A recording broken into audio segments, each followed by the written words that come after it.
So how you doing? So I'm working on TazMan saw. I located another cylinder and a piston and everything, so we're good to go. The other one is scratched. I would run it on something stock, but I wouldn't run it on something ported.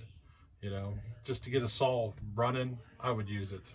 It's not super bad, but it is enough, you know. It would run, it just wouldn't run at full power. The scratches are, for the most part, below the exhaust port.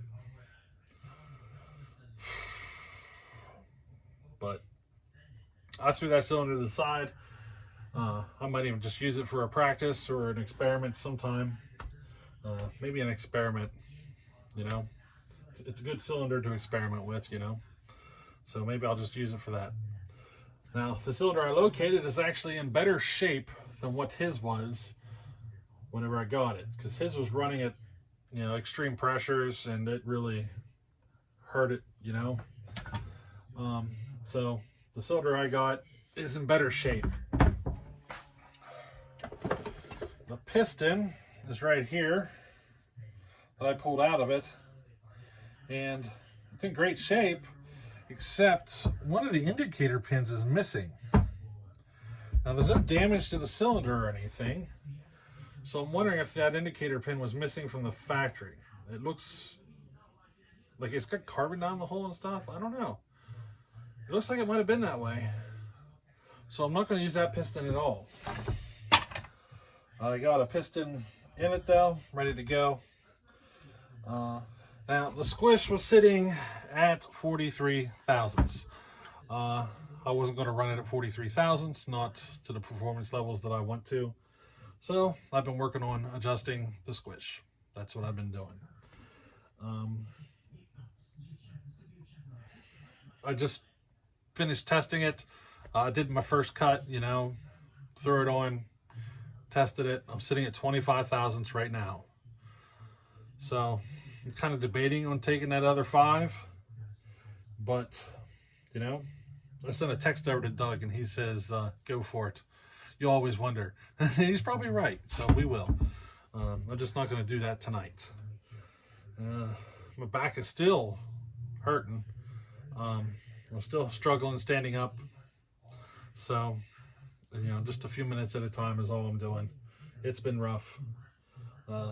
Took 2 weeks till I started noticing any changes, you know, in the back. Just, it was bad, you know. Crawling out of bed on my hands and knees. I had to crawl to the steps and then go down the steps backwards and use the steps to help me get vertical. I could not physically stand up on my own. I had to have something to help me. And now I'm on the healing path now. It's starting to get better. I've started noticing it in the last like 2 days and some improvements. So I'm happy. It's finally coming, you know, into the downward slope. But, you know, in the meantime, I've been playing with the squish. But we got her down to 25 right now, and we're going to go a little wee bit further, and then we'll throw it together. Hopefully it'll be up and running by this weekend, and we'll get to see it running. Now I haven't been delaying any of my videos, as I've been posting them as I make them. I used to schedule them and everything, but I stopped doing that. It kind of, I like the real world interaction with people asking questions and giving suggestions and stuff. So if I delay a video for a week, then, you know, that whole thing just doesn't work out. So I've been posting my videos and letting it go, you know. So sometimes we post them more often and sometimes we don't, you know. Now, we were supposed to be well into Andrew's saw by now, but, you know, we had a mishap.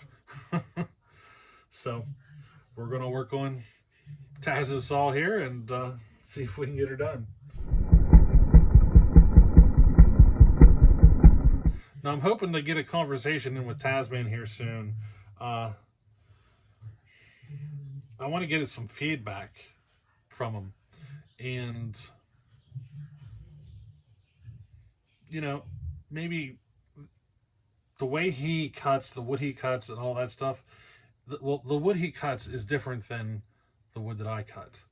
And I'd like to get some feedback from him to see how the saw runs, where its strengths and weaknesses are, and maybe I can work at improving some of that on this build. You know what I mean? Um, more RPM, more torque, so forth. Uh, the cylinder that we just pulled off, I had built that saw for RPM. So, you know,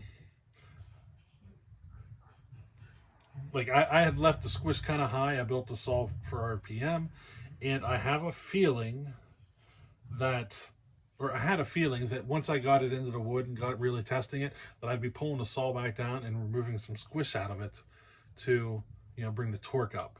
I just had a feeling, and I think I think once I end up talking to Taz, that I'm just going to end up doing that anyway. I don't think at 58 cc's we should worry about so much about the RPM.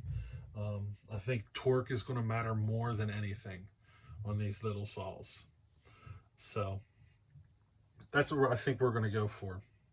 We're going to bring the squish into the 20,000. We're going to go for some huge transfers and probably boost ports. Now, it'll be interesting to watch the two saws run side by side because one will be a boost port saw and one won't. Most of the build will be pretty similar. If I remember correctly, that saw he's running now is sitting at about 25, somewhere around 25 thousandths, 23 to 25 thousandths, if I remember correctly. So, you know, this one's going to be pretty close there on the squish.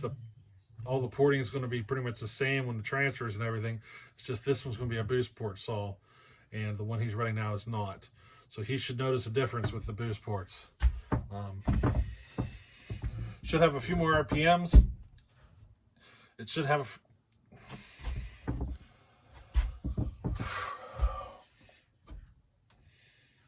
but I thought you guys enjoy this little update here. Just let you know that we are working here. We're working away. And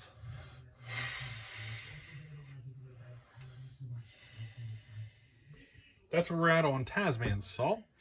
Now, I brought the welder and the drill press home. So I got to get them set up. I broke a weld on the splitter. You know, that splitter is nothing but trouble. If it ain't one thing, it's another. Now, you know, it's a homemade splitter, and this is the second time I broke a weld. So, and I was working it pretty hard, going through a big old crotch of a tree, you know. So I should have known better.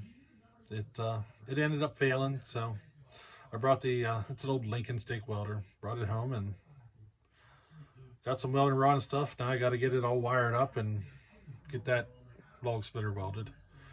The drill press, I don't know, I've never used it, but it's, you know, have it. I'd like to get a milling setup for it so I could do a little custom work, you know. But that's where we're at. I did fire up the wood burner for the first time the other night. I got it all moved, and it's actually not wood burner. It's for coal. It's for burning coal, but I'm burning wood. But I moved it a few feet and got it all set up and ready to go. Fired it up for the first time, and I could tell the previous owner didn't know how to use one. There was no dampener set up in it. There's a baffle plate inside. The baffle plate was completely on the wrong spot. He had it moved towards the front, towards the door, and it's supposed to be towards the rear, you know, to push the heat out towards the front, you know, to make the air stay longer in there and travel and everything. The vent was wired wide open.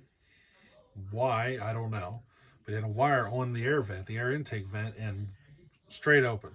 So if that air is straight open and the dampener wide open, I doubt he got much heat. It was just sending everything right up the pipe as fast as it would go. So I fixed everything, fired it up for the first time, and you can tell this thing hasn't had a decent temperature to it for a long time, because it stunk. It smelled like the paint was burning almost, like it'd never been brought up to full temperature or something. I don't know. But I got a little temperature thingy from the flute pipe, and I brought it right up close to the red line. And so I got it up there cooking pretty good.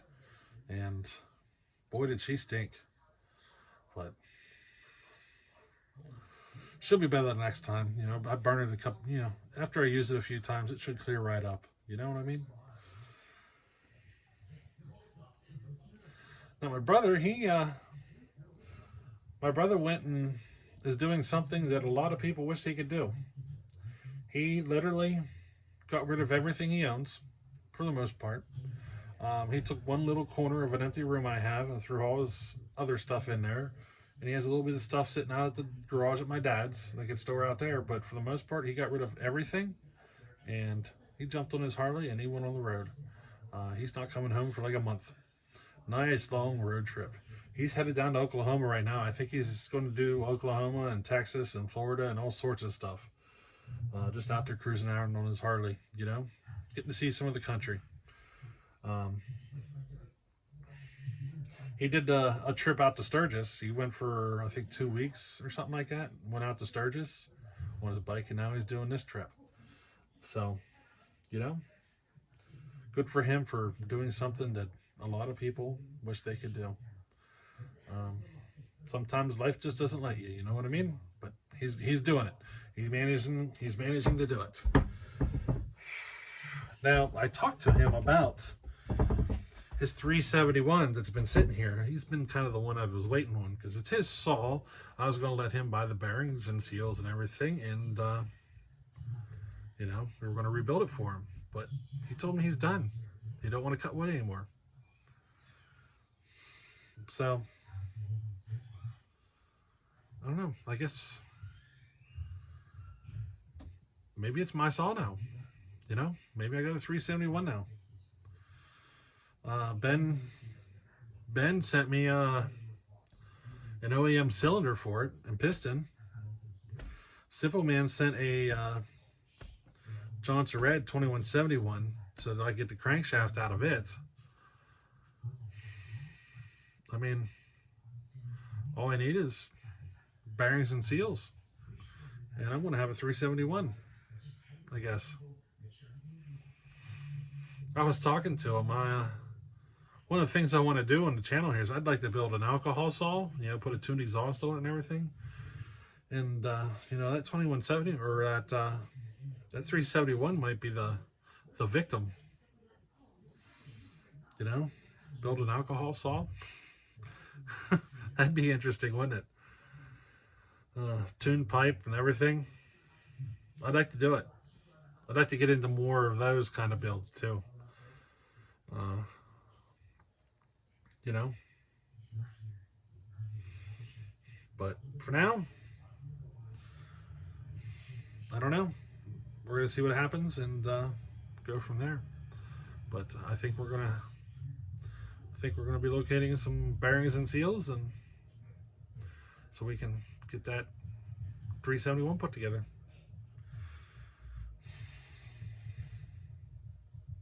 I haven't decided what I'm going to do to it. Originally, I wasn't going to do a big port job on it, and I'd hate to do a big port job on an OEM cylinder. You know, I might have to send that back to Ben and buy a new cylinder aftermarket, because I just hate doing it to an OEM cylinder. I just do.